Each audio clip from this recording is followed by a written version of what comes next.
केंद्रीय कृषि मंत्री श्री भागीरथ चौधरी ने मंगलवार को अपने अजमेर प्रयास के दौरान तबीजी स्थित कृषि विज्ञान केंद्र का अवलोकन किया। कृषि विज्ञान केंद्र के अध्यक्ष एवं वरिष्ठ वैज्ञानिक श्री धर्मेंद्र सिंह भाटी ने केंद्र की गतिविधियों से अवगत कराया। कृषि विज्ञान केंद्र में उन्होंने खरगोश पालन इकाई, कुक्कुट पालन, एजोला उत्पादन, सिरोही बकरी पालन, सोलर स्प्रेयर, ड्रोन द्वारा स्प्रे, नेपियर घास, गिर गाय पालन, गौमूत्र संग्रह, लघु दाल मिल, लघु तेल मिल, सोलर ड्रायर तथा बीज विधायन केंद्र का निरीक्षण कर अधिकारियों के साथ चर्चा की। इन नवीनतम तकनीकों को खेत तथा किसानों तक पहुंचाने के निर्देश प्रदान किए। गौवंश को चारा खिलाया। प्रधानमंत्री रोजगार सृजन कार्यक्रम के अंतर्गत आयोजित बकरी पालन प्रशिक्षण में पशुपालकों के साथ संवाद भी किया। उनके साथ श्री कर्ण नरेंद्र कृषि विश्वविद्यालय जोबनेर के कुलपति डॉक्टर बलराज सिंह, प्रसार शिक्षा के निदेशक श्री सुदेश कुमार, भारतीय कृषि अनुसंधान परिषद अटारी के निदेशक डॉक्टर जे.पी. मिश्रा, जिला परिषद सदस्य श्री महेंद्र सिंह मजेवला भी थे। देखिए, हमारा देश कृषि प्रधान देश है। प्रधानमंत्री नरेंद्र भाई मोदी जी ने तीसरी बार प्रधान सेवक के रूप में, प्रधानमंत्री के रूप में इन्होंने पद संभाला। सबसे पहले इन्होंने बस इस देश के किसानों को, अन्नदाताओं के लिए सबसे पहले हस्ताक्षर उन्होंने किए। आज 18 तारीख को सबसे पहले उन्होंने 17वीं किस्त किसानों के लिए किसान सम्मान निधि आज जारी की गई है। और विशेष तौर से महिलाओं के लिए, सखी महिलाओं को आत्मनिर्भर करने के लिए, महिलाओं को अपने पैरों पर खड़े करने के लिए, स्वावलंबी बनाने के लिए उन्होंने जो काम किया है, वास्तव में ये विकसित राष्ट्र बनने की ओर, ये परम वैभव पर पहुंचने के लिए एक बहुत बड़ी नींव की पत्थर लगी है। और सबसे पहले उन्होंने इस देश के अन्नदाता और किसान भाइयों की, माताओं बहनों की, किसानों की सबकी चिंता करी। सर, किसानों की आय दोगुनी करने की बात की गई थी फैसला 2 में, तीसरे में क्या किस तरह का विजन है? देखिए, 2019 से लेकर 24 तक विषम परिस्थिति, एक वैश्विक महामारी आ गई, कोरोना काल आ गया, 140 करोड़ जनता को बचाने के लिए यहाँ कोई संसाधन नहीं था, मास्क और सैनिटाइज भी नहीं था। फिर भी मोदी जी ने, चाहे लॉकडाउन की बात हो, जनता कर्फ्यू की बात हो, चाहे ताली थाली दीपक शंख बजाने की बात हो, और इतना ही नहीं, पूरी दुनिया में पहले दफे सबसे बढ़िया वैक्सीन लाने की बात हो, 140 करोड़ जनता की बचाया। इसी विषम परिस्थिति में भी उन्होंने किसानों के लिए किसान सम्मान निधि देने का काम किया, किसानों की एमएसपी बढ़ाने का काम किया। 2014 से लेकर 2024 तक 1 गुना, 2 गुना, 3 गुना तक किसान सम्मान निधि बढ़ाई है, किसान एमएसपी बढ़ाई है। और किसान सम्मान निधि 6,000 रुपये, 2-2 हज़ार की किस्तों में। आज राजस्थान में भी 65 लाख किसानों को किसान सम्मान निधि का आज ही 17वीं किस्त में लाभ मिला है। ऐसे किसानों की आमदनी बढ़ाने के लिए मोदी जी चाह रहे हैं कि किसान के घर में जब तक समृद्धि नहीं आएगी, अन्नदाता जब तक समृद्ध नहीं होगा, ये देश आगे विकसित राष्ट्र नहीं बन सकता है। आपने फल और फूल का उत्पादन बढ़ाने की बात की है, किस तरह से ये विजन आगे बढ़े? देखिए, आज चाहे अनाज में हो, चाहे दलहन हो, तिलहन में हो, वहाँ तो काफ़ी हद तक हम आज आत्मनिर्भर हैं।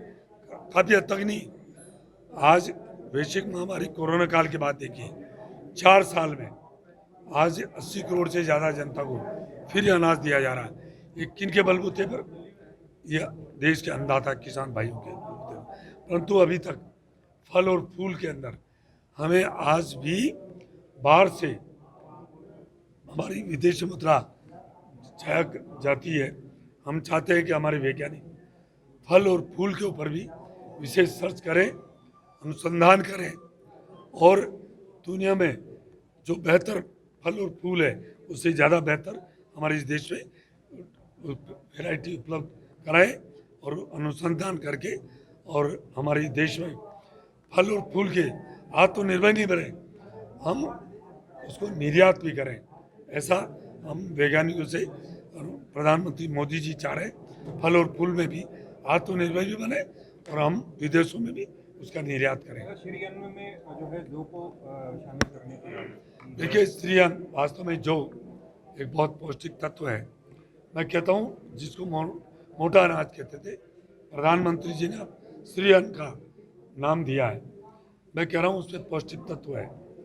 आज गेहूं से बनी हुई चीज़ एक दफ़ा दोबारा हम गर्म करके उसको हम उपयोग में लेते हैं तो मनुष्य के लिए नहीं, सबके लिए भी हानिकारक है।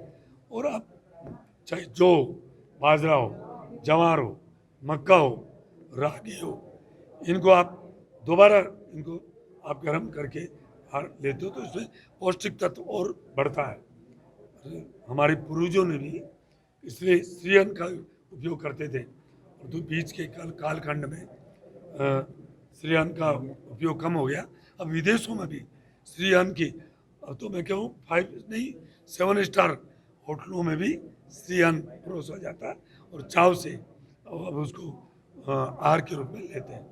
सर MSP को लेकर भी काफ़ी आंदोलन हो गए कानून बनाने के लिए। देखिए, मैं बता दूं आपको, 10 साल में MSP की बात में मैंने कहा ना, 1 गुना, 2 गुना, 2.5 गुना, 3 गुना तक बढ़ा। मूंग 3100 रुपये 2014 के पहले था, आज 8,552 रुपये आज MSP है। पहले कुछ करते ही नहीं थे। जो प्रधानमंत्री मोदी जी के आने के बाद मैं कह रहा हूँ MSP बढ़ने की, और आगे भी चल रहा है।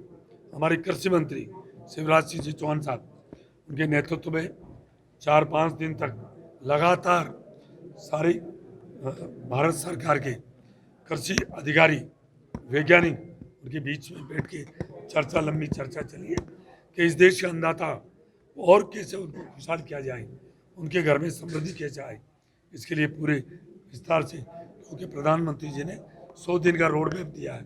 उसके अंतर्गत मैं आपको विश्वास दिलाता हूँ MSP भी बढ़ेगी। किसान के घर में कैसे खुशहाली आए, उसके लिए जो भी प्रयास है वो सारे प्रयास किए जाएंगे। सर ये कृषि सखी का जो एक नया शुरू किया है प्रधानमंत्री, क्या है ये कृषि सखी, उनको प्रशिक्षण दिया जा रहा है। उनको आज देखिए किसान सम्मान निधि में भी मैं कह रहा हूँ अधिकतर महिलाएं हैं। आज कृषि जो खेती है जो महिलाओं के नाम से है, ज़्यादातर उनके नाम से है। तो ये किसान सम्मान निधि में भी आप देखिए महिलाएं ज़्यादा है। ऐसे कृषि सखी के रूप में महिलाओं को प्रशिक्षण देकर उनको आत्मनिर्भर बनाने के लिए, चाहे खेती हो चाहे पशुधन हो, उसमें कैसे निपुण बने वो।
Pizza Point, Kangor. For delicious moments.